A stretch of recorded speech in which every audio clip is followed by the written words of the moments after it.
Itong screen protector nila hindi na nakaharang dun sa speakers ng iPhone natin. Wala na ring black borders, clear, sobrang ganda ng quality at napakamura pa. Meron ako i-recommend sa inyo na lagi kong ginagamit at pinagkakatiwalaan na screen protector. So ito yung Wissken screen protector. Pakita ko sa inyo kung gaano kadali lang to install at kung ano yung mga laman nito na sobrang sulit para sa presyo niya. Kasi ito yung isa sa pinaka-budget friendly na screen protector pero hindi makakompromise yung quality at siguradong protected ang screen ng mga iPhones nyo. 16 Pro Max.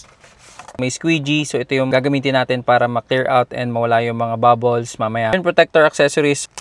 So ito yung wet wipes, ito yung microfiber cloth. Meron din silang in-include na dust absorber sticker. Meron din silang in-include na instruction manual na hindi naman natin lagi binabasa. So ito bago to. Ito yung parang foam siguro na pagpapatungan ng iPhone nyo para hindi siya magasgas. Bago din to itong kanilang installation tray kung tawagin. Ensure niya na tama yung pagkakalagay ng screen protector. Aligned na aligned yung iPhone or yung screen ng iPhone nyo. Para nga naman smooth and efficient yung pagkakabit ng screen protector sa mga iPhones nyo. Kung mapapansin nyo sa taas may nakalagay na top. So dapat nakalusot to dito. So papatong na natin to. Papasok natin siya sa installation tray. Nakalagay naman dito, ipo-pull out natin to.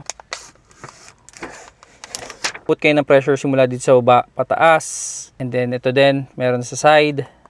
Nakalagay dyan is wait for 20 seconds. I-peel out lang natin tong buong installation tray or tanggalin lang natin yung iPhone dito sa installation tray. May kasama rin siya dyang matatanggal. Kung makikita nyo, may bubble siya. Doon natin gagamitin tong squeegee na to. Kita ko sa inyo, mabilis lang matanggal to. And kung mapapansin nyo, perfectly aligned talaga yung screen protector dahil dun sa installation tray natin. At ang ganda ng quality nitong screen protector or tempered glass from Wissken. Check out nyo na dyan sa Yellow Basket.